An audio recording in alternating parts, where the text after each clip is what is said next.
हमारे से पहले तो ये बोला गया था कि कौन हा बन थे वकील। स्टिल रिमेंबर मेरे नाना ये बोल रहे थे मेरे को, झोला छाप वकील का बना थस करके। तो बिलासपुर कोर्ट पे कौन से केसेस फ्रीक्वेंट आते हैं और आप किन केसेस को देखते हैं? डिवोर्स के केसेस ज़्यादा होते हैं, डोमेस्टिक वायलेंस के आते हैं केसेस, हरासमेंट के भी आते हैं। हम अगर समझा पाएँ एक वुमेन को कि उनके क्या क्या राइट्स होते हैं। You can not arrest a women after sunset and before sunrise. उसके बाद यहाँ पे छत्तीसगढ़ में स्पेसिफिकली ऐसी योजनाएं बनाई गई है। न्याय संगवारी योजना बनी, उसके बाद संवेदना सेंटर खुला जो हर पुलिस स्टेशन के साथ संवेदना centre. Then we have Sakhi centre, 181 helpline.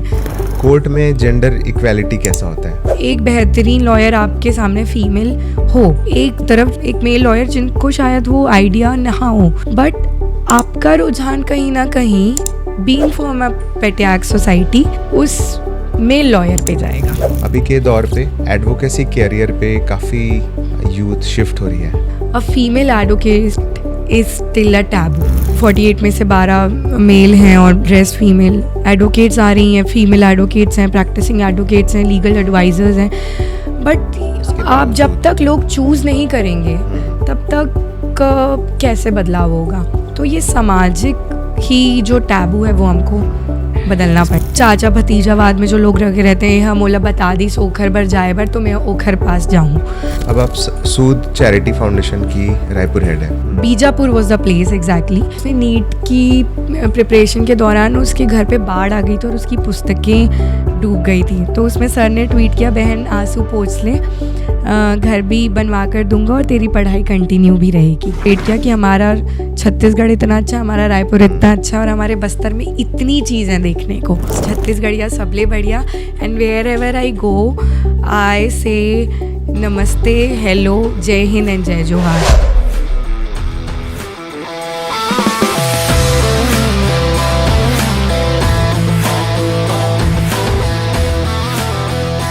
Thank you Rupal for coming in our podcast. हम लोग काफ़ी समय से प्लान कर रहे थे, आज मुहूर्त निकला है। दिवाली मुहूर्त निकला है स्पेशली। हाँ, आफ्टर दिवाली।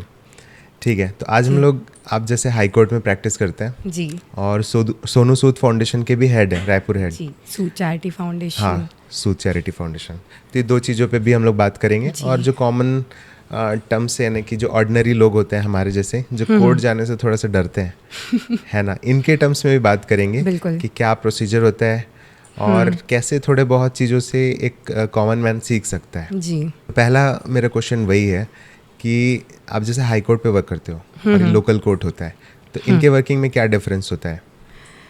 सो बेसिकली ये होता है कि आपकी शुरुआती जो भी आपका केस होगा उसकी शुरुआत ही निचली अदालत से होती है। तो आप पहले केस वहाँ लगाएंगे and then you can go for appeal to the high court. तो एक जो मेजर वर्किंग होती है किसी भी केस को लेकर, उसकी शुरुआत होती है डिस्ट्रिक्ट कोर्ट से या और निचली अदालतों से, फैमिली कोर्ट से, इधर से। उसके बाद अब जैसे अपीलेट कोर्ट है, वहाँ पे कोई काम नहीं हुआ तो फिर वो जाता है ऊपर की अदालतों में, which is like high court. तो वो केस बंद होना चाहिए निचली कोर्ट में, तब वो फर्दर मूव कर सकते हैं? नहीं, अगर वो वहाँ रिजॉल्व हो गया तो that is well and good, and if it is not resolve over there तब वो फिर हाई कोर्ट में आता है। एंड देन अब अगर आप रिट के लिए जाना चाहते हैं तो आप डायरेक्टली हाई कोर्ट पर जा सकते हैं according to article 32 and 226 of the Indian constitution. Okay. तो मैंने ऐसा सुना है कि फ्लुएंट इंग्लिश होना चाहिए अगर आप हाई कोर्ट या फिर सुप्रीम कोर्ट में वर्क कर रहे हो। ऐसा बोला तो जाता है बट ऐसा सच में है नहीं, क्योंकि कोर्ट की लैंग्वेज डेफिनेटली इंग्लिश है, बट अकॉर्डिंग टू कन्वीनियंस लोग हिंदी में भी बहस करते हैं। और बिल्कुल जो हमारा जुडिशियल सिस्टम है, जो हमारे ऑनरेबल जस्टिसेस हैं, they do support that as well. मतलब ऐसा नहीं है that you just have to fight over there and language should not be your barrier।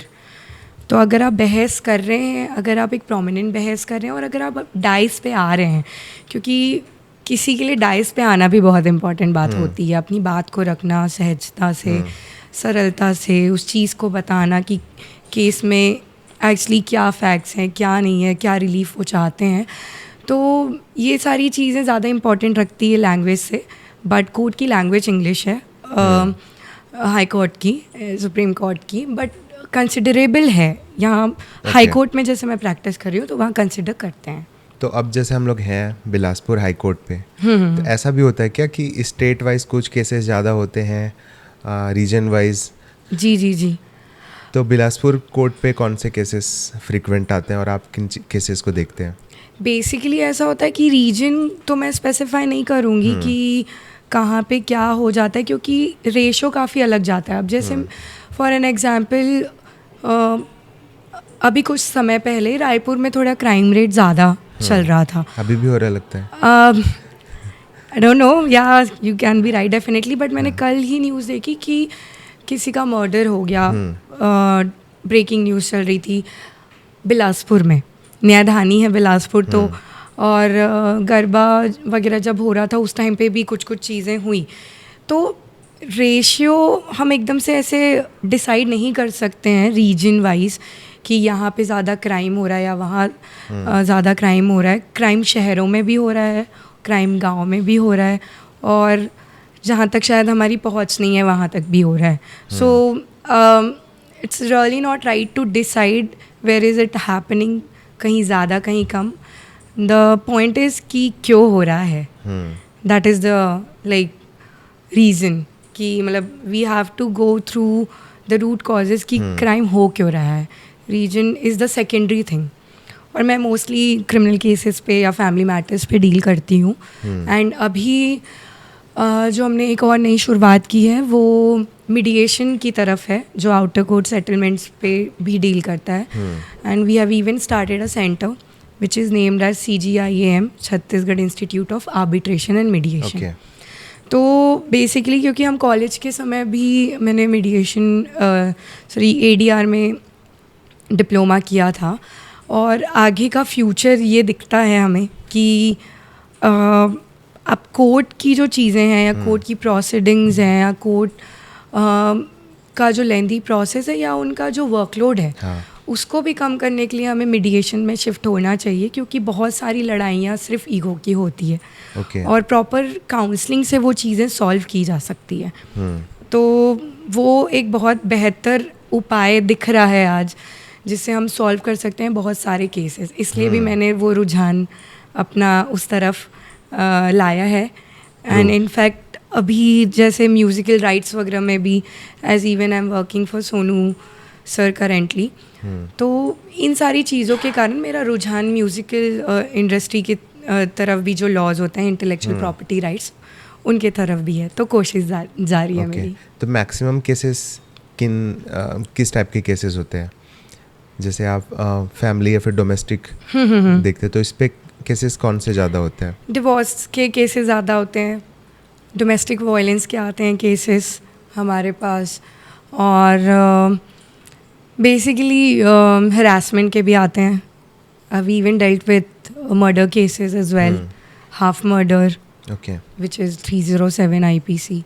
तो वैसे हैं, वैरायटी ऑफ केसेस हैं। अब जैसे हम लोग यंग लॉयर्स हैं, तो वी शुड एक्चुअली, हम लोग ये ट्राई करते हैं इन द इनिशियल ईयर्स कि हम अपना रुझान बढ़ाएं, मतलब अलग अलग चीज़ें ट्राई करके उसके बाद जैसे 5 साल हो गए प्रैक्टिस में, 6 साल, तो फिर हम एक स्पेसिफिक फील्ड जैसे जो हमें पसंद है, कि जैसे हम, मेरा रुझान बहुत सोशल अपलिफ्टमेंट में रहा है, बहुत शुरुआती दौर से विमेन राइट्स पे रहा है।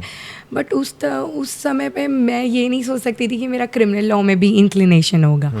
तो ये एक पूरा दौर है जिसमें हम सीखते हैं, और उसके बाद हम अपने आप को किसी चीज़ पे एक्सपर्ट ही काउंट करेंगे। ठीक है। कोर्ट में जेंडर इक्वालिटी कैसा होता है? टू बी ऑनेस्ट, अभी इस दौर में 10 साल में, टू बी ऑनेस्ट, एक बहुत बड़ा शिफ्ट आया है पूरे कोर्ट कल्चर में, पूरे जुडिशियल सिस्टम में। जैसे कि आप देख ही रहे हैं, रोज़ बहुत बड़े बड़े लैंडमार्क जजमेंट्स आ रहे हैं, which is definitely favouring the society, जो सोसाइटी की इतने समय से नीड रही है। मतलब तो जो बहुत हम लोग शायद ट्राई करते आए थे कि ये चीज़ होनी चाहिए, ये नहीं होनी चाहिए, उन सारी चीज़ों का एक जजमेंट दिया है हमारी जुडिशरी ने। सो बेसिकली जो 10 साल पहले का लॉ कल्चर था वो आज बिल्कुल चेंज हुआ है. I really want to be optimistic here and ये बोलना चाहूँगी कि लॉ ग्रेजुएशन से लेके जो जर्नी रही है, जब हम लोग भी लॉ चूज़ करते थे हमारे से पहले तो ये बोला गया था कि कौन हा बन थे वकील. मतलब आई स्टिल रिमेंबर मेरे नाना ये बोल रहे थे मेरे को झोला छाप वकील का बना थस करके. But then I always had this inclination towards law. I mean मुझे पता था कि आप 10 तक में 11 तक में आपका ये थोड़ा तो माइंडसेट डेवलप हो जाता है कि आपको करियर चॉइस क्या करनी है. तो I was very blunt about choosing career which is related to speaking for people. So definitely it was journalism और लॉ. बट या मुझे ज़्यादा और भी बेनिफिशियल लॉ लगा, देन आई चूज़ लॉ. जब हम लॉ पढ़ने गए तो इनिशियली तो हमारे पास यहाँ पे बहुत सारे कॉलेजेस भी नहीं हुआ करते थे. And then we spread it out to other region of the other state, other region etcetera. तो आज जब वहाँ से पढ़कर बाहर से अब हम आ रहे हैं, हमारे छत्तीसगढ़ में हैं, and then now when I am practising here in the high court, so I feel really blessed to be honest.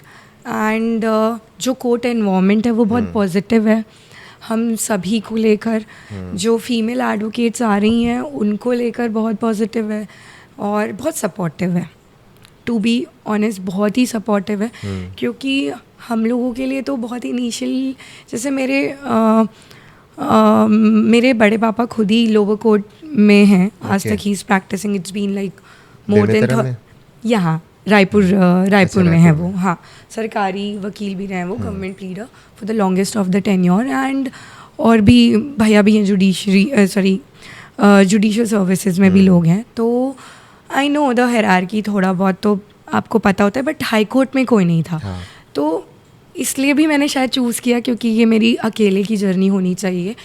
और बाय गॉड ग्रेस लोगों को डाइस पे खड़े होना भी एक बहुत बड़ा उनका सपना होता है. और जब मैंने अपनी सीनियर को ज्वाइन किया था, मैं senior is a lady lawyer, her name is Hamida Siddiqui.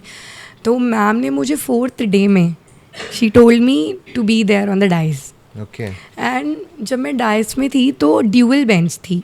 मतलब जस्टिस सैम कोशी साहब थे तब और जस्टिस पीपी साहू जी थे ड्यूअल बेंच में. So for the very first time when you be there on the dais आपको बहुत कॉन्शियस फील होता है. आप भले बहुत सारी चीज़ें करते आए हो, आप पब्लिक स्पीकिंग में रहे हो, डिबेट्स में रहे हो, बट आप जब डाइस में जाते हैं तो आपको सच में लगता है कि आपका वो जो मेल है, मतलब literally the god is listening to you. And when I just got, मैं थोड़ी नर्वस इनिशियली जब हुई और उन्होंने एकदम हेड ब्लिंक किया that no speak. So that was the major, I mean मेरे को लगा कि मेरा मोटिवेशन सोर्स बना यहाँ पे काम करने का, कि मुझे 4th डे में अपॉर्चुनिटी मिली. उसके बाद जब मैं बार एंड बेंच का एक जो कनेक्शन होता है, तो मेरे सीनियर जो जस्टिस वहाँ पे थे उन्होंने एक सपोर्टिव बिहेवियर शो किया कि कोई फीमेल एडवोकेट आई हैं and then she is trying and वो बहस करना चाहती हैं, तो मौका है यहाँ पे. थोड़ा सा ये रहता है आप जब निचली अदालतों में जाते हैं और तो स्टाफ वगैरह का कुछ ऐसा नहीं बोलूँगी मैं कि बिल्कुल ही पेट्याग सिस्टम जा चुका है, बट जो स्टाफ्स हैं, जो जुडिशियल सिस्टम है, जो आपके फेलो एडवोकेट्स हैं, फेलो कलीग्स हैं, फेलो जो सीनियर एडवोकेट्स हैं, उनका बहुत सपोर्ट मिलता है जब आप जाते हो. वो बहुत इम्पॉर्टेंट होता है. और आपकी जो लड़ाई होती है थोड़ी समाज से होती है, सामाजिक सिस्टम से की होती है. तो वो चीज़ अभी कहीं ना कहीं है. मैं जब इंटर्नशिप भी कर रही थी which was there in the Bilaspur district court itself, तो मैं कुछ फ़ाइल निकालने गई थी और मुझे याद है आज भी 30 दिन मैंने रिमाइंडर डाला था उस फाइल को निकालने के लिए. कंटिन्यूस मैं 30 डेज़ गई वहाँ कलेक्टर ऑफिस में. और मेरे जो सीनियर थे वेंकटेश तिवारी साहब, उन्होंने बोला कि नहीं रूपल तुम जाओ, मतलब you go there every day. तो मैंने भी हिम्मत नहीं आ रही, बट जब 30 दिन हो गए उस चीज़ को, तो मैंने बोला कि एंड देन एक और कोई मेल एडवोकेट आए थे वहाँ पे, उन्होंने उसकी फ़ाइल बहुत ही easily on the same day with a white smile on their face, on his face, दे दी। तो वाज लाइक कि this is a bit discrimination. और फिर मैंने बोला उनको कि मैं 30 दिन से आ रही हूँ, आप मेरी फाइल नहीं निकाल रहे हैं, ये तो थोड़ी गलत बात हो गई। तो आई सेड इट बहुत अपफ्रंट होके, और उन्होंने दिया और उन्होंने माफ़ी भी मांगी। बट एक ये एग्जाम्पल है कि जो मैंने फेस किया। बाकी हाई कोर्ट में जो हमारे लोग आ रहे हैं आजकल, मेरे को तो लगता है कि ऐसा कुछ नहीं है, चेंज हो रहा है, slowly। हाँ, डेफिनेटली जो 10 साल पहले जब मेरी मैम या मेरे जो और फीमेल सीनियर्स हैं जिन्होंने ज्वाइन किया, उस टाइम तो रेशियो भी कम था। आई गेस अगर 100 लोग मान लो अगर एडवोकेट्स हैं, जो मेल एडवोकेट्स हैं, तो उनमें से 3 आपको फीमेल एडवोकेट्स मिलेंगी। तो आपका एक पूरा संचार अलग हो जाता है कि 3 महिलाएं हैं और फिर बाकी रेस्ट अगर मेल एडवोकेट्स हैं, तो जो ग्राफ है वो तो चेंज हो ही गया। उनकी ज़्यादा बात रखी गई, या ये है, या उल्टा भी होता है कभी, because they are 3 and they are lesser in the number, तो कोई चीज़ तो उनकी भी सुनी गई होगी, इसलिए वो आज तक मतलब इस बैटल में आगे हैं और अभी भी वो लोग काम कर रहे हैं, being in their late 60s and 70s, they are fully fledgedly working on ground. So yeah. अभी के दौर पे एडवोकेसी कैरियर पे काफ़ी यूथ शिफ्ट हो रही है। पहले केवल डॉक्टर इंजीनियर होता था, अब ये भी एक कैरियर ऑप्शन है। आप गूगल पे सर्च करो तो अच्छे से सारा कुछ प्रोस्पेक्टस वगैरह सब कुछ दिखेगा आपको। जी जी जी। ये क्यों हो रहा है अभी? मुझे लगता है कि बहुत शिफ्ट हुआ है, सामाजिक शिफ्ट तो डेफिनेटली हुआ है। उसके बावजूद जो चीज़ें, जो धारणाएं चलती आ रही थी, अब आप सती प्रथा देख लो, आप डोमेस्टिक वायलेंस देख लो, आप दहेज प्रताड़ना देख लो, तो 3 मतलब अलग अलग फैक्टर्स हैं। कई लोग इसके सर्वाइवर रहे और वो निकले उस चीज़ से और फिर उन्होंने लॉ चूज़ किया और वो पढ़े और वो आज एडवोकेसी कर रहे हैं। उसके बाद एक जनरेशन आई जिन्होंने बुक में पढ़ा कि ये चीज़ें थी हमारे देश में और ये चीज़ बैन हुई और सोशल रिफॉर्म्स हुए, तो वो उन लोगों को काफ़ी अट्रैक्ट किया and then they choose law as a career.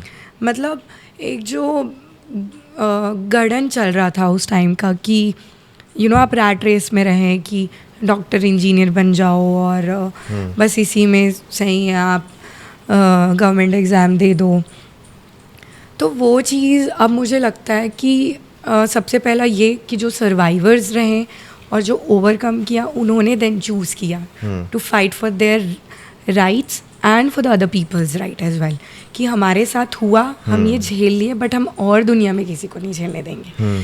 There are lot of podcast also like going on जिसमें ये बात होती है कि after divorce what is the feeling of after divorce, so there are certain things and then those people are even lawyers and they are fighting for the rights of rest of the females. Then जो education में बोलूँगी मैं, जो बच्चे हैं अब काफ़ी ज़्यादा, एक तो उन लोगों को नॉलेज है, सबसे पहली बात उनके पास बहुत wide variety of knowledge available है, they have a internet access, they have everything on their hand, जो कि उस टाइम पे नहीं होती थी। हम उस टाइम के दौर से हैं जिसपे गोल गोल करके फ़ोन लगाया जाता था, टेलीफोनिक जोन टाइम था, STD PC होता, तो that was our glam and glitter of life. And then if we are here तो ऐसे आज के बच्चे हैं जो चूज़ कर रहे हैं, वो जो पसंद करते हैं वो करना। इसीलिए आज लॉ एज अ करियर बहुत ज़्यादा प्रोमिनेंट करियर माना जा रहा है, लोग चूज़ कर रहे हैं, लोगों की फैमिलीज़ उनको बहुत प्रमोट कर रही है, सपोर्ट कर रही है to choose it as a career and it is really good.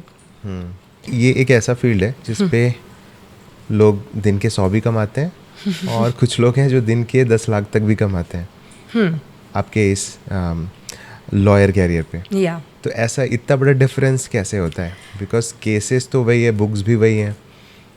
Manish ji, ये बात है, ये डेफिनेटली एक लूप होल है हमारे प्रोफेशन का, जिसके बारे में मैं क्लियरली बोलना चाहूँगी कि हमने चूज़ किया लॉ एक डिग्री है 5 साल की, इनफैक्ट 3 years डिग्री भी है जो पहले चलती थी, बट अब मोस्टली बच्चे आफ्टर 12 5 साल का लॉ प्रेफर करते हैं।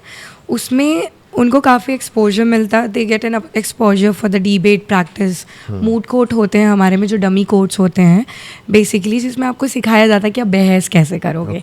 तो उसके भी एग्ज़ाम्स होते हैं। हमारी क्लाइंट काउंसलिंग होती है, एक सब्जेक्ट होता है जिसमें हम क्लाइंट से कैसे डील करेंगे, वो सब सिखाया जाता है। हमारे में पार्लियामेंट्री डिबेट्स होते हैं।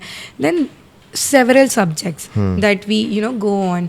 BBA LLB होता है, BA LLB होता है, BCom LLB होता है, आजकल BTech LLB भी चालू हो गया है। अच्छा। हमारे टाइम से आई गेस उस टाइम पे UPS Dehradun was the only university जो तब प्रोवाइड कर रहा था। अभी तो I guess there are several universities जो प्रोवाइड कर रहे हैं।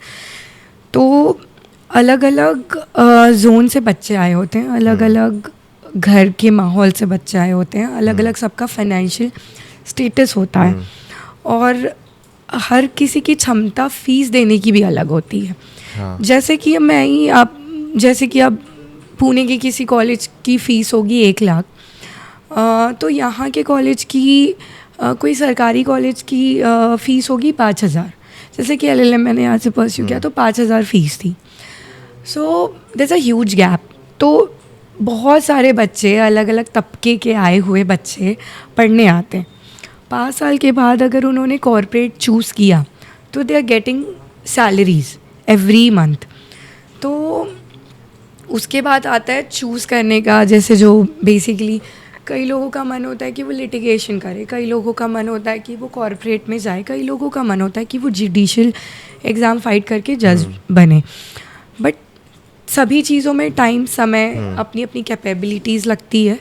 कई लोग लिटिगेशन जो प्रैक्टिस ऑफ लॉ इसलिए नहीं चूज़ करते क्योंकि इनिशियल डेज में उसमें बहुत ज़्यादा स्ट्रगल है और कमाई बहुत कम, या कई लोगों के लिए ना भी, और इसीलिए वो उस डर से शिफ्ट कर जाते हैं कि कॉर्पोरेट चूज़ कर लेते हैं वो, या कई लोग का रुझान होता है तो चूज़ करते हैं, that is not a problem. Judiciary वो इसलिए चूज़ करते हैं क्योंकि डेफिनेटली उनका एक एस्पिरेशन होता है to serve as a judicial officer. So मुझे लगता है कि लिटिगेशन, प्रॉपर जो प्रैक्टिस ऑफ लॉ है, ये अभी भी एक डिलाइमा है बच्चों के लिए कि शायद उनको प्रॉपर पे स्केल नहीं अलॉट हो रहा है। जो उनके सीनियर्स दे रहे हैं वो ऑफ कोर्स, मतलब जो क्योंकि सिस्टम ऐसा चला आ रहा है कि जो whatever your senior is paying आप प्यार से उसे ले लो, आपका सीखने का वो दौर होता है। बट मुझे लगता है वो सीखने का दौर होता है और आपका एक कोर लाइफ जोन होता है, क्योंकि आप 23 में आपने लॉ पास किया, अगर आप 2 साल का LLM भी करते हैं तो आप 25 साल के हो जाएंगे। उसके बाद आपका एक दौर होता है जब आप स्टैब्लिशमेंट मांगता है, आपकी लाइफ आपसे स्टैब्लिशमेंट मांगती है, और एक नॉर्मल बेसिक अर्निंग 30,000 50,000 मांगती है, जो आपने अपने of course which you have already invested in your law career. So that is there. अभी मिनिमम स्टाइपेंड की बात चल रही है कुछ कोर्ट, लाइक दिल्ली में इसका इनफैक्ट ऑर्डर भी हुआ था to give minimum stipend to your juniors, so that उनका एक मोटिवेशन लिटिगेशन के तरफ बना रहे। बेसिकली शायद अब सुप्रीम कोर्ट की अगर हम बात लेते हैं, अगर हम डिस्ट्रिक्ट कोर्ट और हाई कोर्ट की बात नहीं लेते हैं, सुप्रीम कोर्ट की अगर बात करते हैं, तो आज वहाँ पे जिंदल ग्लोबल स्कूल, जिसकी फ़ीस आई है 6 to 7 lakhs पर ईयर है, वहाँ का भी बच्चा जा रहा है। And then there a person जो यहाँ से हो सकता है बस्तर यूनिवर्सिटी से पढ़ के गया हो, यहाँ की सरकारी यूनिवर्सिटी से पढ़ के गया हो, वो भी वहाँ पे रह रहा है, और उसे एक अकोमोडेशन मिल गया होगा हमारे छत्तीसगढ़ गवर्नमेंट की तरफ से कि चलो आप प्राइवेट हॉस्टल में रह सकते हैं, या ये वो दैट। तो वो इसका एक कन्वीनियंट पार्ट हो गया। बट जिंदल वाले का हो सकता है कि उसकी पेइंग कैपेसिटी या उसकी फैमिली की पेइंग कैपेसिटी इतनी और हो कि वो स्ट्रगल इनिशियल डे में कर रहा है। तो even if he is not earning and if he is learning the learning the proper practice of the court, तो वो उसको सपोर्ट कर सकते हैं 2-3 साल।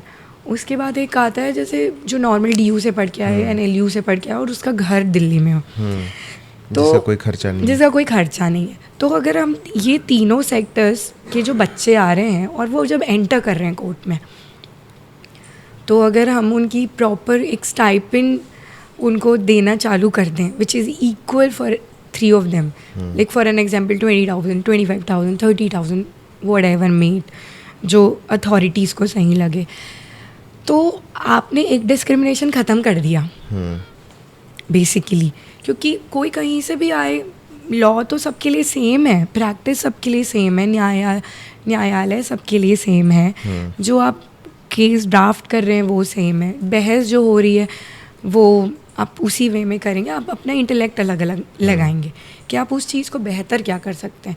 बट पढ़ाई अगर सबने सेम की है तो हमारा सिस्टम या हमारे जो सीनियर एडवोकेट्स हैं या जो भी हमारा ये बार एंड बेंच के लोग हैं, वो एक डिसीजन मेकिंग में आ सकते हैं कि इनको एक प्रॉपर स्टाइपेंड दिया जाए which is similar for everybody to avoid discrimination amongst young advocates as well, because that is there. Okay.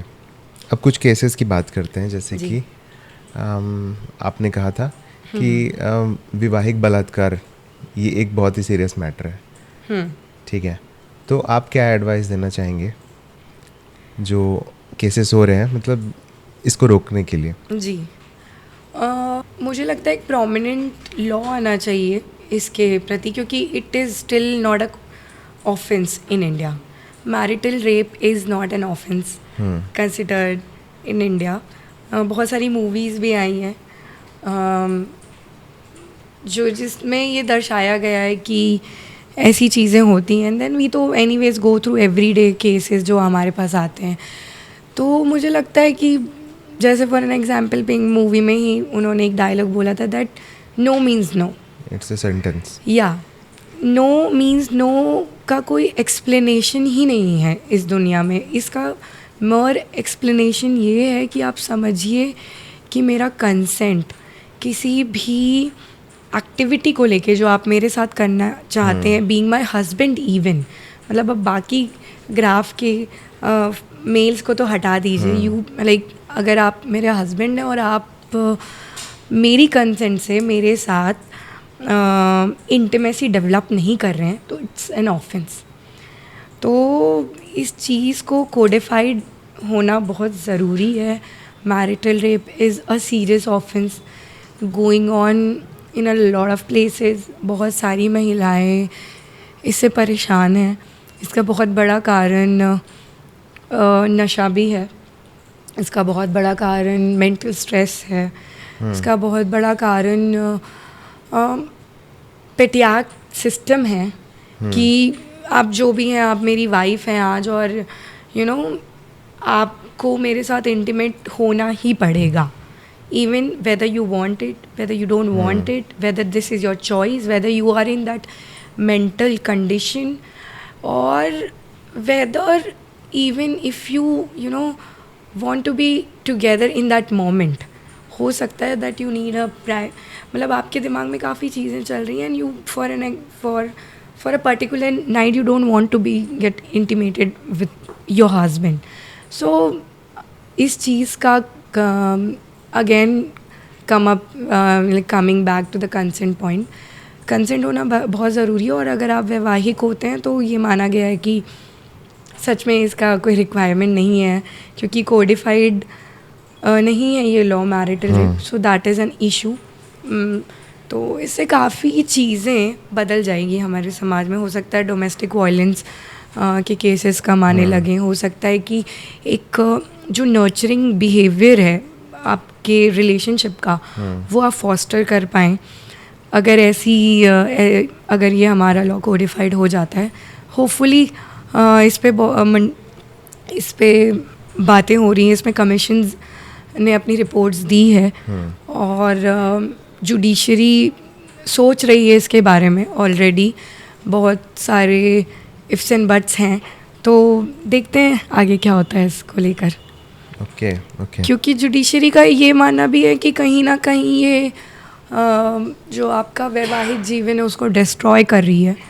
मतलब कुछ लोगों का मानना है, इसीलिए ये आज तक मतलब बेंच अगर थी जो, तो इसलिए आज तक कोडिफाइड नहीं हो पाया, क्योंकि सबके अपने अलग ओपिनियंस होते हैं and we should respect everyone's opinion while making a law definitely. तो let's see and let's hope for the best. जो यूथ है हाँ वो मतलब ख़राब एक्टिविटीज़ में बहुत है। अभी रायपुर में काफ़ी दिन से देख रहे हैं हम लोग कि चाकूबाजी, ठीक है, असामाजिक एक्टिविटीज़ काफ़ी हो रही हैं।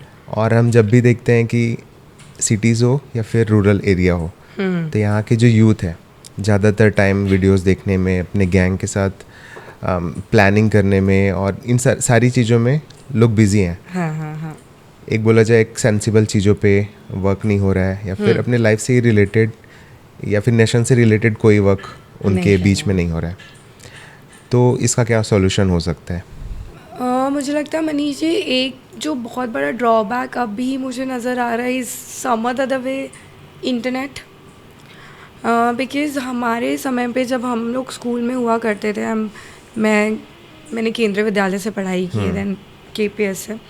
तो इनिशियल डेज़ में ये होता था, जब हम स्कूल में थे तो हमारे को बहुत सारी वाइड एक्टिविटीज़ में तब पार्टिसिपेशन करने मिला करता था। एंड बेसिकली मेरे घर में तो ये था कि यू पार्टिसिपेट, मतलब रेदर देन कि आप घर पे बैठो, आप हर कल्चरल एक्टिविटीज़ में पार्टिसिपेट करो, आप हर स्पोर्ट्स एक्टिविटी में पार्टिसिपेट करो, आप स्काउट गाइड में जाओ, आप NSS की एक्टिविटीज़ में पार्टिसिपेट करो।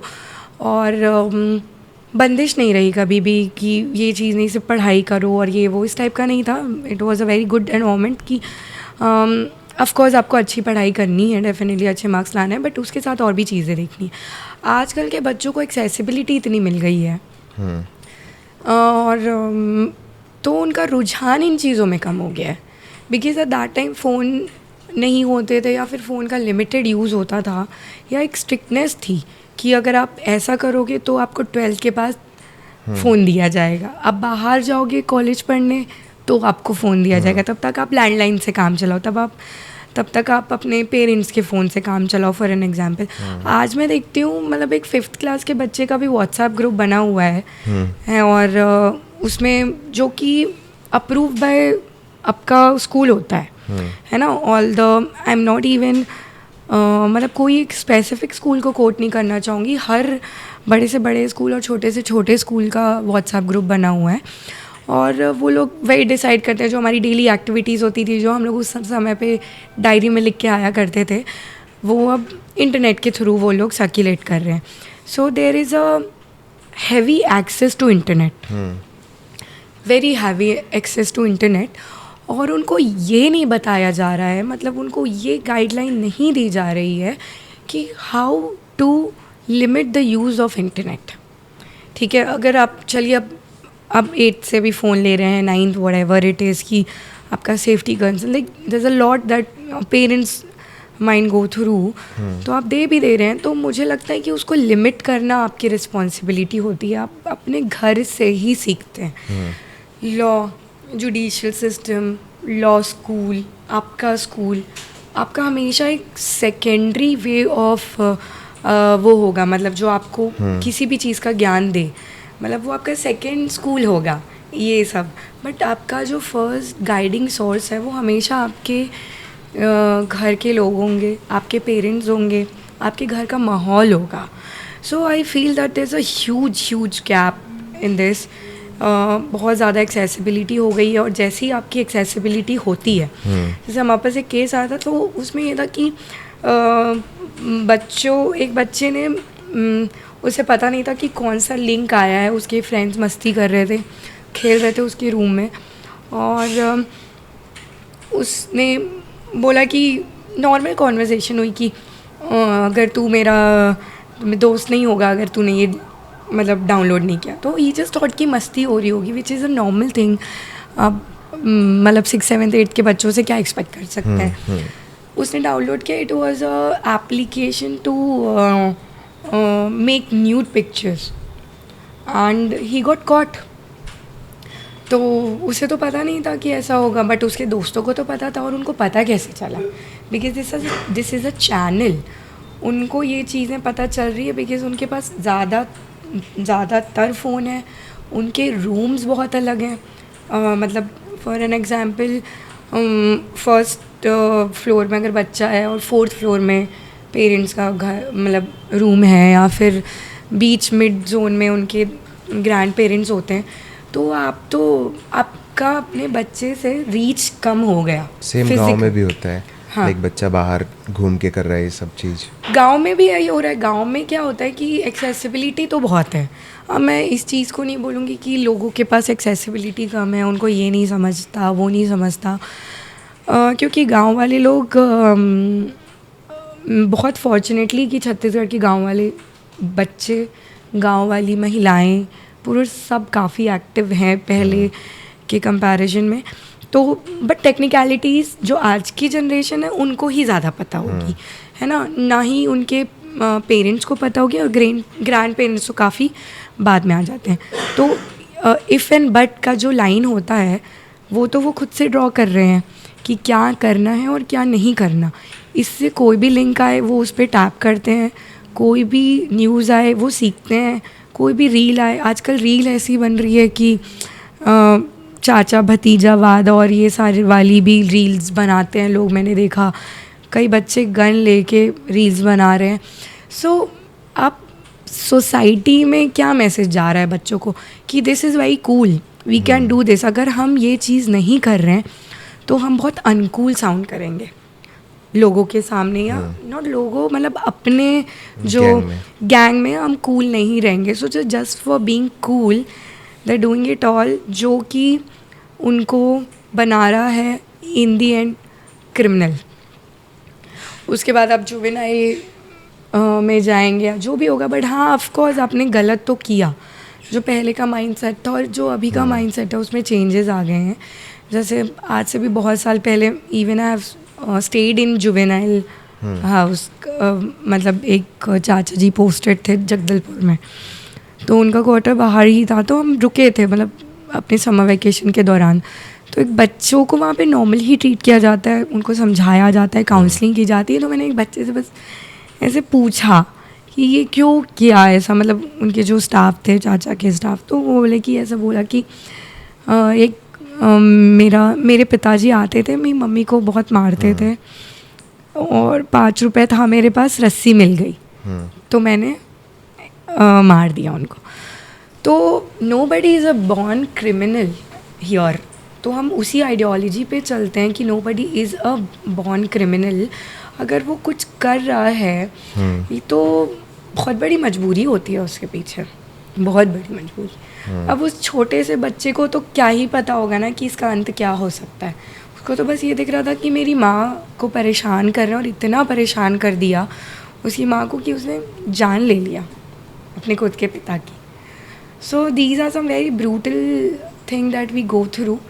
एंड क्राइम रेट का बहुत बड़ा बढ़ने का कारण एक्सेसिबिलिटी ऑफ इंटरनेट है, lack of awareness of children in the outer circle है। मतलब जो आप बाहर की जो एक्टिविटीज़ हम अपने ज़माने में किया करते थे, जो पार्टिसिपेशन हमारा स्कूल में था कि हमको स्पेशल आइटम में कल जाके एक पोएम बोलनी है तो बोलनी है। अब आप रटो जो करो तो आपको डेवलप हो जाती है वो सारी चीज़ें। आपको एक NSS की एक्टिविटी करनी, वो भले प्लांटेशन हो, वो भले कैंपिंग हो, तो वो ये सब चीज़ें हमको बहुत इंटरेस्टिंग लगती थी कि कैंप में क्यों जाते हैं, चलो लेट्स पार्टिसिपेट, कि कुछ अच्छा होता होगा। So then we generated a lot of good things from there कि हम प्लांटेशन करते हैं, हम कंबल वितरण करते हैं, या फिर अगर हम और भी कोई भी आज एक्टिविटीज़ कर रहे हैं तो वो हमने अपने टीनेज में ही सीखा है। और उसका बहुत बड़ा रीज़न ये था कि तब इंटरनेट की एक्सेसिबिलिटी इतनी नहीं थी, और दूसरा कि बहुत अच्छा इन्वामेंट घर में भी जनरेटेड था। तीसरा जो हमारा स्कूल का इन्वामेंट है वो भी बहुत पॉजिटिव था। सो आपके गुरु का, हर गुरु का श्रेय जाता है इस चीज़ में। आपकी एक सबसे अभी तक की मेमोरेबल केस जो अभी याद और बताते हो आप सबको? सो बहुत यंग लॉयर तो हूँ मैं, बट बहुत सारी चीज़ें अभी भी मैंने देख ली है। जैसे कि अब हम तो despite of this we even work on the social upliftment projects. तो हमने एक SALSA state legal services authority होती है और रोटरी क्लब बिलासपुर के साथ मिलकर ह्यूमन राइट्स का प्रोजेक्ट किया था, जिसका नाम था खुशी पर हम सबका हक। वो सिर्फ महिलाओं और बच्चों के लिए था। तो जेल में 5 साल के ऊपर बच्चे रहना अलाउड नहीं होता उनकी माताओं के साथ, because of course for their growth and development. उसके सामने मुक्ताकाश करके NGO जो फॉर्मर मेयर वानी राव मैम चलाती हैं, वहाँ पे सारे बच्चे रहते थे जिनकी माताएं जेल में हैं एज अ प्रिजन। तो या फिर उनको कोई घर में ले जाने वाला नहीं है इस टाइप का। तो मेरा एक बहुत अच्छा लेवल का इंटरेक्शन हुआ। मैंने उनकी बहुत साइक को जाना, महिलाओं की साइकिक को जाना कि क्या होता है, बच्चों का देखा। कई लोग वहाँ पे बच्चे ऐसे थे जिनके दोनों माँ बाप नहीं थे, कई लोगों के पिता नहीं थे, कई लोग उनको ले जाना नहीं चाहते थे। वहाँ मेरी बहुत बच्चों से दोस्ती हो गई। एक बच्चा था वहाँ पे, तो आखिरी दिन था, मुझे याद है हमारे प्रोजेक्ट का, हम बाहर निकल रहे थे और उसका सिर्फ ये मोटो था बेसिकली कि हम जेल के एनवायरनमेंट को बदलें, कि हम वहाँ पे जो लोग जा चुके हैं उनके लिए कुछ करना नहीं करना वो तो अब जुडिशियल सिस्टम और उनके एडवोकेट्स डिसाइड करेंगे, but we as a human we celebrated life over there, कि वो अंदर रह के भी क्या प्रोडक्टिव कर सकते हैं। तो हमने बहुत अलग अलग कॉम्पिटिशन्स रखवाए, rangoli, mehndi, book reading, dance, and they were really good I must say. And बच्चों का फैंसी ड्रेस रखाया। जब हम वापस आ रहे थे और एक और पॉइंट ऐड करना चाहूँगी कि जस्टिस गौतम भादुरी जो एग्जीक्यूटिव मेंबर हैं सालसा के, उनका बहुत बड़ा योगदान था सर का इस प्रोग्राम को कराने में। मेरी मैम उम्मीदा सिद्दीकी मैम का काफ़ी बड़ा योगदान था। उस समय मैंने बहुत, जब बच्चों का, महिलाओं का सब कुछ साइक जाना, हम वापस आ रहे थे, बंद हो रहा था जेल, तो उस बच्चे ने मेरे को लिपटा अपने गले से, was crying. I was like कि तुमको क्या चाहिए, केक चाहिए, ये चाहिए। उनको फुटबॉल खेलना पसंद था, तो मैंने बोला ये चाहिए, तो ही जस्ट क्राइड। एंड वो बोला कि नहीं, आप मेरी सबसे अच्छी दीदी हो, तो आप बस मेरी माँ के साथ मुझे एक दिन सोने दे दो, मैं अपनी मम्मी के साथ सोना चाहता हूँ। So I still get very emotional while I talk about that, and at that time I decided that I will help the people. मैं प्रो बोने या फ्री काम करूँगी ऐसे बच्चों के लिए या ऐसी महिलाओं के लिए जिनका कोई पति बाहर अंदर है जेल में, और या महिला अंदर है, उनकी बेल करानी है, ये वो। तो मेरे पास एक केस आया था which was about 307 attempt to murder. Okay. तो आई विजिटेड यहाँ का जेल, रायपुर जेल मिलता है, तो वहाँ पे फ़ोन कॉल में जब बात होती, तो वो उसकी जो बीवी थी वो मुझे ये बोल रही थी कि मेरे बच्चे का पहला जन्मदिन है, उसके पापा अंदर है।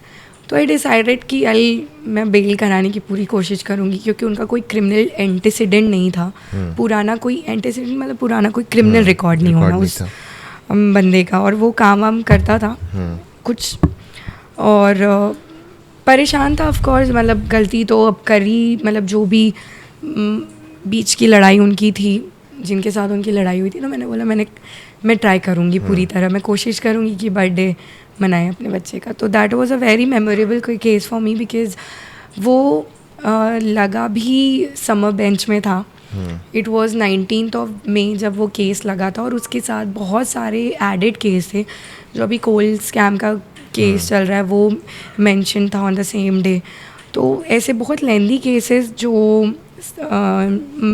मतलब जुडिशल बॉडी को देखना है, वो उस दिन लगे हुए थे। तो मुझे लगा कि शायद ही केस का नंबर आएगा या नहीं, बट इट वाज मेंशन एकदम इनिशियल लेवल पे, एंड आई प्लीडेड वहाँ पे ऑन डाइस। मैंने बताया कि क्या क्या केस है और क्या क्या चीज़ें, मतलब बारीकियाँ बताई उन सारी चीज़ों की, एंड होपफुली मैंने उसको उस दिन बेल दिला दी। और he could even able to make for the first birthday अपने बच्चे का। तो वो मेरे लिए बहुत मेमोरेबल है। और सेकंड मेरे खुद के पापा का, मेरे पापा के साथ एक साइबर फ्रॉड हो गया था 2023 में। So again cyber fraud is a very outbursting topic आज का। हर किसी के साथ OTP शेयर हो रहा है, लोग फ़ोन कर रहे हैं, लोग रैंडम वॉइस चेंज करके बात कर रहे हैं। दे हैव अ रिकॉर्डर जो आपकी सिमिलर वॉइस लेके किसी से बात कर सकता है। यू विल नॉट रिकॉग्नाइज कि आपकी मम्मी का फ़ोन एक्चुअल में ये आपकी मम्मी है या कोई और कॉल कर रहा है, क्योंकि वो वैसे ही बात करते हैं। सिमिलर वे में मेरे डैड को भी कॉल आया था, and he got trapped on that, and उनके क्रेडिट कार्ड से 1 लाख रुपीज़ चला गया था, which is a huge amount. And उसके बाद भी एक और अवेयरनेस ये ऐड ऑन होती है कि उन्होंने इंश्योरेंस कराया था अपने कार्ड का, तो मेरे इंश्योरेंस क्लेम में कंटिन्यू यहाँ से मेल्स किए, ये कि साइबर पोर्टल होता है वहाँ पे साइबर सेल में कंप्लेन की। बट उनका थोड़ा सा मैं बोलना चाहूँगी कि अभी भी जो केस लेने की स्पीड है वो कम है, वर्किंग भी हाँ, मतलब केसेस आ रहे हैं, लोग अवेयर तो हो रहे हैं कि चलो ठीक है साइबर फ्रॉड हो रहा है तो साइबर सेल में जाके कंप्लेन करते, बट उसका रेजोल्यूशन क्या हो रहा है, दैट इज़ नॉट देयर। अगर आपके पास केस आ रहे हैं और वो डिस्पोज हो रहे हैं या फिर आप रिजॉल्व कर रहे हो पर्टिकुलर चीज़ को, तो आप बेटर कर रहे हो अपनी अथॉरिटी को लेके, अपने रिस्पॉन्सिबिलिटी को लेके। बट अगर वो केस आ रहे हैं और वो सॉल्व नहीं हो रहे हैं तो कोई मतलब नहीं है।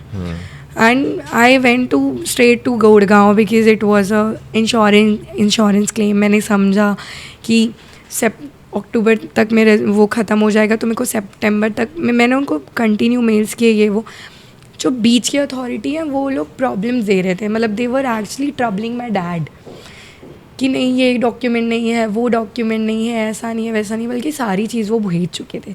तो वो मिड एज के लोग ही समझ पाते हैं, वो तो मतलब आप एक ओल्ड एज के लोगों को तो भी आज भी वो प्रॉब्लम होती है, बी इट एनी वन। तो मैंने बोला मैं दिल्ली चक्कर लगाऊंगी और मैं करवा कर लाऊंगी। सो होपफुली जो हेड थे इंश्योरेंस कंपनी के, ही रिटर्न द कंप्लीट अमाउंट।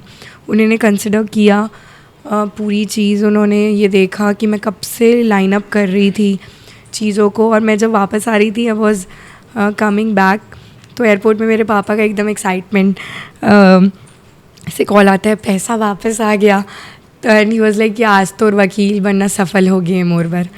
तो of course that is a very important thing again that I resolve. So women's के क्या क्या राइट्स होते हैं, लाइक कोर्ट वगैरह जाना तो ठीक है, सबको नॉलेज नहीं होता है, मगर हम अगर समझा पाएँ एक वुमेन को कि उनके क्या क्या राइट्स होते हैं। बेसिकली ये कि आप जो स्पेशल राइट्स वुमेन्स को लेकर बने हैं, जैसे डोमेस्टिक वायलेंस हो गया, उनको डोमेस्टिक वायलेंस से बचाने के लिए। दूसरा हो गया कि डावरी प्रोहिबिशन एक्ट बना, जिस पे कि जो शादी के टाइम पे ऑफ कोर्स दहेज एक बहुत बड़ी क्रूर प्रथा चल रही है और चलती आ ही रही है, तो ये चीज़ है। तीसरा हो गया मैटर्निटी बेनिफिट एक्ट, जो आप एज अ प्रेग्नेंट वुमेन जब आप हैं तो आप उसका फ़ायदा ले सकते हैं। You can not arrest a women after sunset and before sunrise, तो ये चीज़ है। 0 FIR होता है कि you despite of any of the jurisdiction, कि आप कौन से जुरिसडिक्शन में आपका फॉल करते हो, आप कहीं भी 0 FIR फाइल कर सकते हो। देन सेक्स डिटर्मिनेशन बैन है, तो अभी भी वैसे तो इफ़ेक्टिवली हर लोग इसको करते आ रहे हैं, बट सेक्स डिटर्मिनेशन का कहीं कुछ ऐसा होता भी होगा कहीं कोर एरियाज़ में, तो दिस इज़ अ बैन। तो लोगों को अब काफ़ी कुछ पता है इसके बारे में। In fact you can terminate your pregnancy as well 20 weeks में, अगर आपकी बॉडी और आपका मेंटल हेल्थ उसका साथ नहीं देते हैं तो। So that is also there. Equal pay for equal work है, अगर आप सेम पोजिशन पे काम कर रहे हैं, for an example you are in a technical post, the male is in that technical post, तो ऑफ कोर्स आपको सेम पे मिलेगा। उसके बाद है आपका वर्क प्लेस हरासमेंट के लिए, sexual harassment at work place के लिए जो विशाखा कमेटी की गाइडलाइन बनी थी, Vishakha versus state of Rajasthan, एक लैंडमार्क केस है हुआ हमारे देश में, उसके बाद ये बनाया गया। और अब पॉश कमिटीज़ बैठती है, तो हर एक ऑर्गेनाइजेशन में आपका पॉश कमेटी बैठना ज़रूरी है। उस कमेटी का गठन होता है, अलग अलग टाइप के लोग होते हैं उसमें, एडवोकेट भी होते हैं उसमें, मेडिकल एक्सपर्टीज़ भी होते हैं उसमें, सोशल वर्कर होते हैं उसमें, एनी कोई डिपार्टमेंट के सीनियर फीमेल मेंबर्स होते हैं। सो टू मेक श्योर कि ये कमिटीज़ बनी है कि नहीं, ताकि सबको किसी को कोई प्रॉब्लम हो। एंड देन एक विशाखा कमेटी में भी ये होता है कि उनको बोर्ड्स बने हैं, उसके अलावा अगर आप अपना एनोनिमस कंप्लेंट डालना चाहते हैं तो वो डाल सकते हैं उस अच्छा, कमेटी उससे के नाम through। नहीं पता नाम चलेगा। नहीं पता चलेगा, तो कई लोगों का ये डर होता है, दैट इज़ देयर। वो तो जेन्युइन, अगर पता चल गया तो निकाल देंगे हाँ, ना पैसे। उसके बाद यहाँ पे छत्तीसगढ़ में स्पेसिफिकली ऐसी योजनाएं बनाई गई है। न्याय संगवारी योजना बनी, जो बस्तर तरफ बनी थी, लेफ्ट विंग एक्सट्रीमिस्ट एरिया में, सालसा के द्वारा बनाई गई थी। अच्छा, तो फ्री लीगल एड कैंप्स के लिए। उसके बाद संवेदना सेंटर खोला गया, जो हर पुलिस स्टेशन के साथ संवेदना सेंटर रहता है, जिसमें स्पेशल काउंसलिंग दी जाती है महिलाओं को, और basically that is only for the women's. Then we have Sakhi centre 181 helpline which is there, जो आपको इनफैक्ट महिलाओं को जो अगर घर से भी निकाली गई हैं तो उनको वो लोग स्टे भी प्रोवाइड करते हैं, दैट इज़ देयर। तो सखी सेंटर यहाँ पे काफ़ी जगह पे है and it is very effectively working, very effectively working. तो वो है। देन वी हैव निजात, जो कि संतोष सिंह सर, जो अभी SSP हैं यहाँ के, वो चला रहे हैं। इट इज़ नारकोटिक्स, नशा मुक्ति के अगेंस्ट है वो। तो दैट इज़ देयर। इनफैक्ट आप महिलाओं को फ्री लीगल एड जो है, जो स्टेट लीगल सर्विसेज अथॉरिटी की तरफ से मिलता है, स्टेट डालसा की तरफ से मिलता है, district legal services authority, and then we have NALSA, national legal services authority. तो दे इवन प्रोवाइड कि आपको फ्री में एडवोकेट मिलेगा। अच्छा, अगर आप कोर्ट जाते हैं तो आपको वकील दिया जाएगा। हाँ, अगर आप महिला हैं तो आपको फ्री में आपको एक एडवोकेट मिलेगा, which is mention in section 12 of legal service authority act. बिल्कुल मिलता है। यहाँ पे जो सालसा है, डालसा है, वहाँ पे एम्पैनल्ड लॉयर्स होते हैं, वहाँ पे पैरा लीगल वॉलेंटियर्स होते हैं, और उनकी इनफैक्ट जेल विजिट्स भी होती हैं, जो वहाँ पे एम्पैनल्ड लॉयर्स होते हैं, टू हेल्प समवन जो फाइनेंशियली स्टैब्लिश नहीं है या इतना स्टेबल नहीं है, तो उनको हेल्प करने के लिए। ओके, तो दीज थिंग्स आर देयर, बस lack of awareness and education too, and education and झिझक महिलाओं की, और सबसे बड़ा प्रॉब्लम हेजिटेशन। और एक चीज़ जो कोर्ट में भी चलती है आज एडवोकेट्स को देखने मिलती है, महिला एडवोकेट्स को, वो ये है कि आज भी जो पेट्रियार्क सिस्टम चल रहा है, अगर हो सकता है कि एक बेहतरीन लॉयर आपके सामने फीमेल हो, एंड देन एक तरफ हो एक मेल लॉयर जिनको शायद वो आइडिया ना हो उस आपके केस को लेकर, या फिर आपका जो पॉइंट है उसको लेकर, बट आपका रुझान कहीं ना कहीं being from a patriarch society उस मेल लॉयर पे जाएगा, तो वो चूज़ करते हैं। डिवोर्स केसेस में ऐसा कम होता है, क्योंकि डिवोर्स केस में लोग कंफर्ट ज़्यादा देखते हैं कि नहीं, एक महिला से बात करने के लिए कंफर्टेबल है और ये वो, बट अभी भी चूजिंग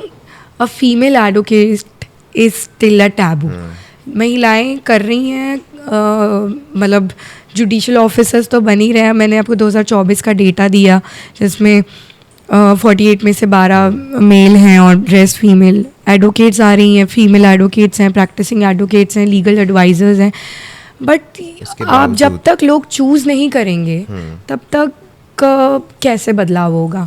तो ये सामाजिक ही जो टैबू है वो हमको बदलना पड़ेगा। टाइम लगेगा, इसमें बिल्कुल टाइम लगेगा। ये हम जो ये सब सुनते थे ना कि आजकल हमारे दिमाग में घुसा दिया गया है कि गाड़ी वाला आया, घर से कचरा निकाल चलता है, तो हमको कचरा बाहर निकाल के डालना ही है। एक आता था संडे की शाम सुहानी चलो पालकी, तो वो ऐसे एड्स हमारे दिमाग में जो भरे हुए हैं, तो हमको लगता है कि ये चीज़ ऐसी ही भरी होनी चाहिए। आपको ये इसका सबसे बड़ा सल्यूशन एलिमेंट्री स्कूल से इस चीज़ को सिखाना है, आपके लीगल राइट्स एंड ड्यूटीज़ के बारे में, ताकि आपके पूरे जद्दोजहद में इतना भर जाए, वो आपके पूरे जहन में इतने अच्छे से भर जाए कि आप कभी भी कुछ गलत होते ना देखें। Okay. And definitely marriage is a problem for advocates, female advocates as well, that nobody choose। मतलब लोगों को डर लगता है कि आप महिला एडवोकेट से शादी करते हैं, क्योंकि उनको लगता है कि नहीं पता कल क्या कर देंगी। तो still this is a very brutal social issue that is going. ठीक है, for common man like me, जिनको कोर्ट से बहुत डर लगता है, लीगल चीज़ों से, तो कहाँ से हम थोड़ी थोड़ी चीज़ें सीख सकते हैं कि अगर हम किसी वकील को हायर कर रहे हैं तो थोड़ा तो नॉलेज हमको भी हो? जी, मुझे लगता है कि कम्युनिकेशन अगर एक चीज़ होती है कि आप पहले तो अगर आपका कोई आपके एरिया के जुरिडिक्शन का केस है तो आप देखिए कि बेस्ट कौन से लॉयर्स हैं आपके एरिया में, चूज़ करिए। या ऐसा नहीं हो कि चाचा भतीजावाद में जो लोग रखे रहते हैं, हम बोला बता दी ओखर बर जाए बर तो मैं ओखर पास जाऊँ, ये चीज़ थोड़ी कटनी चाहिए। एक आप लिस्ट ऑफ एडवोकेट्स चूज़ करें, ये लोग हमारे सीनियर एडवोकेट्स हैं, ये जूनियर्स लॉयर हैं। देन जो अभी young advocates and those who are doing pretty good, जो रिलीफ आपको दिला रहे हैं, आप उनकी लिस्ट बनाएं, आप लोगों के पास जाएं, आप कम्युनिकेट करें। आप कहीं भी ना झिझकें कि आप कंसल्टेंसी फीस देने से मुकर रहे हो या ये वो, क्योंकि of course people don't hesitate from buying Louis Vuitton का बैग, people don't hesitate from spending a lot in their weddings. Then why you are hesitating while choosing a lawyer? क्योंकि वो आपकी हेल्प करने के लिए ही है, सबसे पहली बात। तो वट एवर इट इज़, आप अपनी क्षमता के अनुसार कंसल्टेंसी फ़ीस दें या जो भी आपका म्यूचुअल अंडरस्टैंडिंग है, आप उनसे बहुत बात करें। आप कंफर्टेबल होंगे उनसे कम्युनिकेट करने में तो आप चूज़ कर सकते हैं अपना लॉयर। दूसरा, उनका एरिया ऑफ इंटरेस्ट देखें डेफिनेटली कि वो क्रिमिनल बैकग्राउंड के एक्सपर्ट हैं कि नहीं, वो सिविल के एक्सपर्ट हैं कि नहीं, वो महिलाओं के उत्थान के लिए काम कर रहे हैं कि नहीं। तो एक तो ये हो गया। दूसरा, उनका पर्सनल आपका और उनका साइक कितना मैच कर रहा है, कि आपकी वो बात समझ रहे हैं। एक नॉर्मल और एग्जांपल देती हूँ मैं, जब लास्ट इलेक्शन था, अब जैसे इलेक्शन का टाइम आ ही गया है, तो 2019 लोकल बॉडी इलेक्शन था, तो उस समय माय बड़े पापा also participated in that election. So my part was only कि मैं जब पुणे से आई उस समय मेरा ये था कि मैं कैसे कंट्रीब्यूट कर सकती हूँ to help him. Political ideology तो थी नहीं, पर मेरा ये आइडियोलॉजी था कि मैं इनको राइट टू वोट पे बात कर सकती हूँ इनसे। तो मेरा एक चीज़ काम आया कि मैंने जब अपनी इंटर्नशिप चूज़ करी, so because my inclination was heavily towards working for my state, तो मैंने डिवाइड कर लिया था, 5 इंटर्नशिप यहाँ करूँगी, 5 इंटर्नशिप बाहर करूँगी। उस दरमियान मैंने स्व सहायता समूह वालों से कॉन्टैक्ट बनाया, मैंने आंगनबाड़ी में काम किया, तो मेरे अच्छे कॉन्टैक्ट्स बन गए थे। तो मैंने एक मुहिम चलाई तब, वोट दे बर जाहो दाई औ महतारी। मीन्स शायद मेल मेंबर्स तो चले जाएंगे, कोई ना कोई उनको ले जाएगा, ये हो जाएगा वो हो जाएगा, but where is it lacking. तो मेरे को लगा कि ये बहुत इंपॉर्टेंट कैंपेन है और ये इस टाइम मेरे काफ़ी लोगों ने हेल्प करी और भी लोगों ने, और हमने ये कैंपेन वो चलाया था, वो मुहिम। और मैं आपको बताना चाहती हूँ, एक दादी थी वहाँ पे डगनिया में, मैं उनके घर कंटिन्यू गई और उनको मैंने ये नहीं बोला कि आप इनको वोट करें या उनको, मैंने उनको ये बोला कि आप निकल के वोट करें, क्योंकि उस साल के पहले तक वो कभी वोट ही नहीं करी थी। It is absolutely your right to choose your representative and it is a very important right. And if you haven't went to vote, you cannot blame the government कि वो ये कर रहे हैं या वो कर रहे हैं या हमारे representative ऐसे हैं, या आप सिस्टम को गलत नहीं ठहरा सकते, क्योंकि आपने पहली खुद की रिस्पॉन्सिबिलिटी पूरी नहीं की। तो मैं जब आखिरी दिन गई उनको लेने, क्योंकि वो चल नहीं पाती थी, तो मैं ऑटो से उनको लेने गई थी, तो शी वाज लाइक कि ते हाथ तक बोले हस तो मैं आज जावत हूँ। तो this sort of awareness is needed for people, this sort of awareness is needed कि अगर आपका वोट करना आपका अधिकार है तो ये कितना इम्पॉर्टेंट है ये आप समझें। उसके बाद ये साइकिल चलती कि आप किसको वोट दे रहे हैं और नहीं दे रहे हैं, वो आपका पर्सनल चॉइस होता है, बट आप घर से निकलें तो वोट देने। ट्रू। अब आप सूद चैरिटी फाउंडेशन की रायपुर हेड है। यस। तो चर्चे में तो काफ़ी है, कोविड के बाद से अब हर कोई लगभग जानता ही है। तो छत्तीसगढ़ में क्या क्या काम करता है ये फाउंडेशन? सो पैरेलली मैं सोनू सूद जी के साथ, जो कि एक्टर एंड फिलैंथ्रोपिस्ट हैं, उनके साथ काम कर रही हूँ, और पिछले 4 साल से मैं उनके साथ काम कर रही हूँ उनके ऑर्गेनाइजेशन में।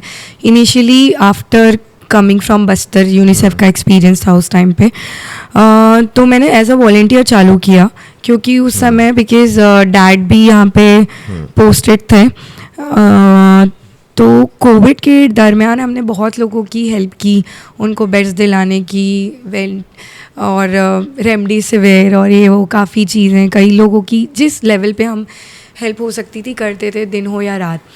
There was a time when my dad was sitting and he was crying कि couldn't help being in the authoritative position as well, कि और कितनों की हेल्प कर पाऊँ मैं. तो उस समय सर को भी चाहिए थे लोग और भी वॉलेंटियर. सर यहाँ से काफ़ी पहले से जुड़े हुए हैं छत्तीसगढ़ से, क्योंकि उनकी वाइफ का नानका है यहाँ पे. तो उन्होंने बोला कि टीम ने then they reach out to me कि आप कर सकते. आई वाज लाइक कि okay. From that time I have started working for sir and काफ़ी अच्छा एक्सपीरियंस है. हमने बहुत मेडिकल केसेस सॉल्व किए. एक ये होता है कि सर के यहाँ आज भी अगर वो एक बात बोलते हैं कि मैं तो यूं ही चला था, कारवा मेरे साथ चलता गया. तो आज भी उनके घर के बाहर मिनिमम लाइक 100 लोग तो आप जाएंगे तो उनकी भीड़ रहती है, लोग उनसे मिलने आते हैं. We have a form distributed over there जिसमें वो अपनी बातें या जो भी उनकी प्रॉब्लम्स हैं वो लिखते हैं. और इसके कारण तब से हम जो काम कर रहे हैं, अब हमने शुरुआत की है क्लब की जिसका नाम है सोनू सूद चैरिटी क्लब. और हमारे क्लब का मेन मोटो है to help on people related to health care sector and education sector. तो हम ज़्यादा से ज़्यादा ट्राई कर रहे हैं कि लोगों के मेडिकल केसेस सॉल्व करें. यहाँ पे हमारे साथ बहुत सारे हॉस्पिटल्स जुड़े हुए हैं, हमारे मेंबर्स हैं. देवी लक्ष्मी हॉस्पिटल हमारे साथ कनेक्टेड है. We have Balco, we have doctor Memon with us. तो और भी लोग जो हैं हमसे जुड़े हुए हैं. एंड एजुकेशन में we are coming up with project Vidya, जिसमें हम 1st to 12th लोगों को फ्री एजुकेशन दिलाएंगे. ओके, दंतेवाड़ा में भी हाँ. तो सोनू सर अपने ट्वीट्स को लेके काफ़ी फेमस हुए उस टाइम पे. इनफैक्ट कि वो जैसे उनका बहुत ही फ्रेंडली बिहेवियर रहता है सबके टूवर्ड्स, वो बहुत ही काइंड है इन जनरल भी. आप अगर उनसे मिलेंगे तो मैं जब लास्ट ईयर आए थे तो वो कॉन्फ्रेंस पे बोल भी रहे थे कि मैं सिर्फ लोगों की CVs देखना इज़ नॉट माई फोर्टे. मैं बस चाहता हूँ कि सेम जज्बे का इंसान हो जो मेरे साथ काम करे. तो दंतेवाड़ा में एक बच्ची ने नीट का एग्ज़ाम दिलाना था उसे, और उसका Bijapur was the place. Exactly Bijapur was the place. और वहाँ पे उसने नीट की प्रिपरेशन के दौरान उसके घर पे बाढ़ आ गई थी और उसकी पुस्तकें डूब गई थी. तो उसमें सर ने ट्वीट किया, बहन आंसू पोंछ ले, घर भी बनवा कर दूंगा और तेरी पढ़ाई कंटिन्यू भी रहेगी. सो वो काफ़ी फेमस हुआ. एक ट्री सिंड्रोम करके बीमारी हुई थी दंतेवाड़ा में एक बच्चे को, जिसका सर ने इलाज करवाया था and he is not like fit and fine. तो मुझे वही लगता है कि इतने दूर तक जब वो चले गए and he is the only one person helping a lot of people. तो अब सोनू सूद चैरिटी क्लब का यही मोटो रहेगा कि हम ऐसे लोगों के साथ और जुड़ें जो समाज के लिए काम कर रहे हों.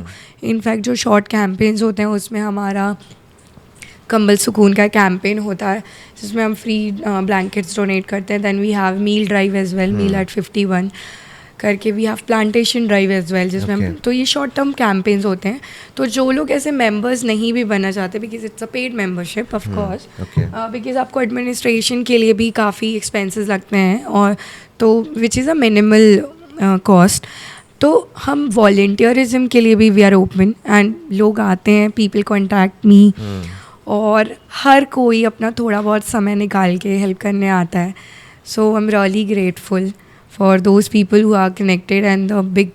यहाँ के जो सीनियर मेंबर्स हैं, GKTMT वाले सर हो गए, AT ज्वेल्स हो गया, सिंघानिया बिलकॉन, so now even they are members. तो हम ट्राई करेंगे कि बेटर फैसिलिटीज़ और क्या ला सकें. In fact I am requesting everyone कि किसी को कोई भी सहायता की ज़रूरत हो जो मैं कर पाऊँ, तो आई am really up for it through Sood charity foundation. Oh great.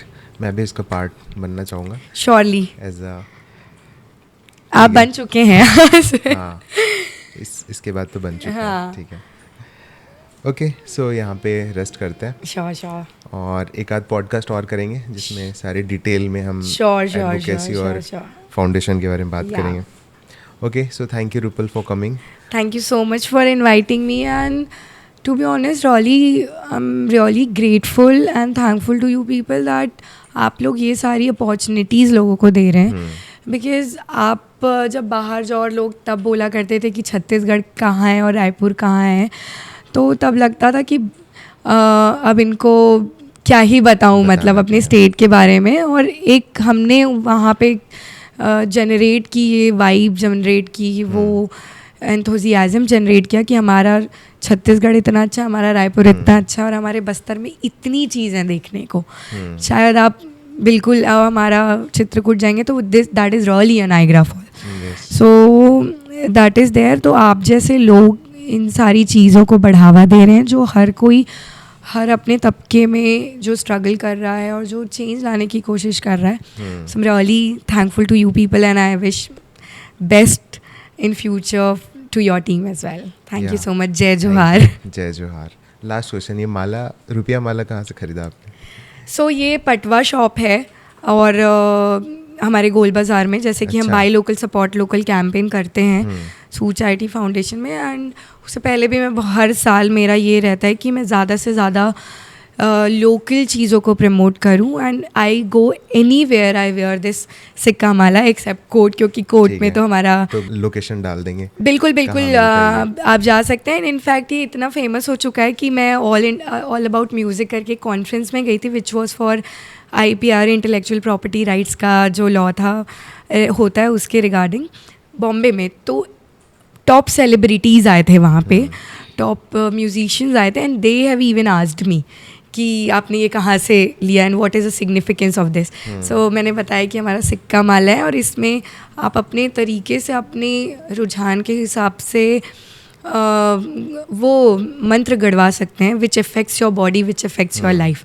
So I am really proud to be a छत्तीसगढ़िया सबले बढ़िया। And wherever I go I say नमस्ते, हेलो, जय हिंद एंड जय जोहार हमेशा। तो ये हमेशा रहेगा मेरे साथ। Okay, thank you great so much. Talking to you and thank you so much.